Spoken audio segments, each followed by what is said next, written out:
Success isn't just what you do, it's how you live. Welcome to Live It Out, the podcast where we fuel your mornings with purpose, mindset, and real-world strategies for success. So if you're ready to stop going through the motions and start living with intention, let's go. You can't lead others well if your mind is constantly at war with itself. Hey friends, welcome to Mindful Thursday here on Live It Out, the podcast that helps you start your day aligned, focused, and grounded.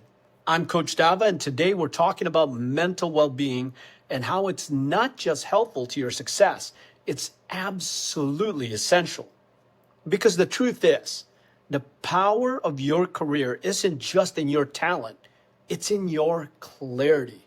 Let's talk about what happens when clarity gets clouded and how to take it back. There was a season in my life where I let my job have full access to my mind and my peace. I was working for someone in a leadership position who expected and eventually demanded complete access to my time and energy. At first, it innocently started with a request to keep my cell phone on after being interrupted by another call. Then it turned into a request to keep an eye for his call. Then it was no longer a request, but an expected thing to expect at all hours. Not just during business, not just during emergencies, but anytime, any day. And I allowed it to happen. I enabled that level of control because I believed it was the price of progress. I justified it with ambition. I told myself this was just the next step to climbing higher, that it was normal, that it was necessary. But here's what happened. Over time, I realized that no one else in my life had undivided access to me, not my family, not my friends, not even myself.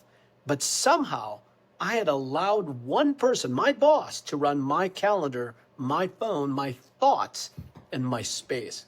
And I didn't even recognize it until the damage was already being done. With no boundaries, regret crept in. And regret created a deep, unhealthy mental loop. Eventually, I hit a wall. I couldn't give anymore. And then, when I tried to set limits, my loyalty was questioned. The final push led to something I didn't want to face, burnout.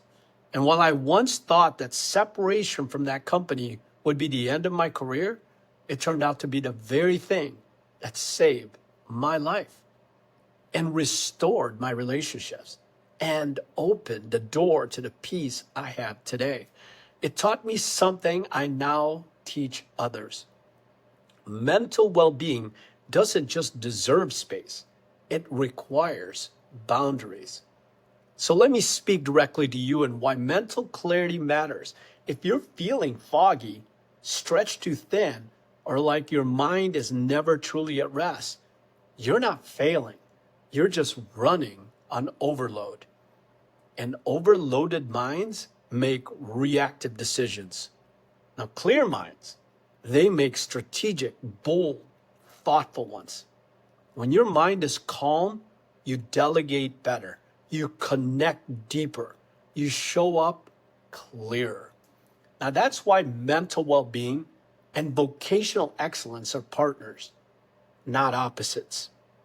Now here are 3 small, simple, but powerful practices you can begin today to reclaim your mental peace. Establish a phone-free hour. Just 1 hour a day. No texts, no calls, no notifications. Create sacred space for thought, reflection, or focus. You don't need to be available to everyone at all times. Secondly, begin your day with clarity.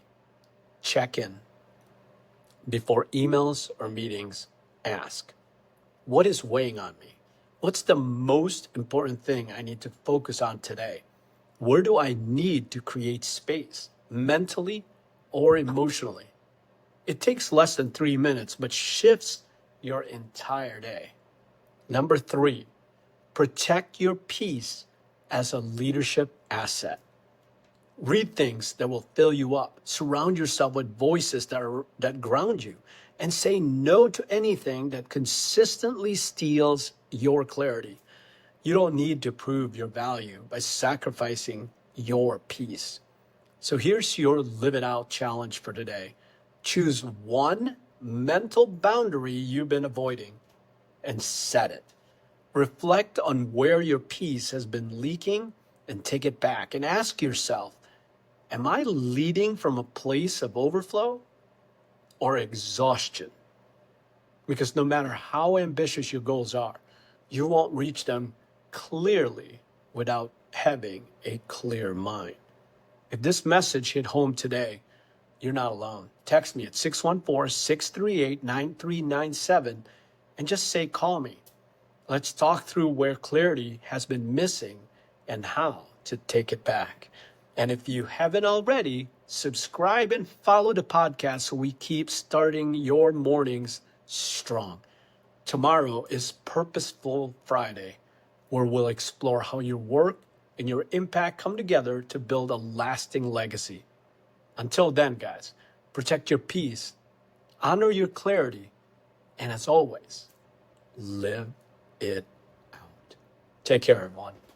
Bye-bye.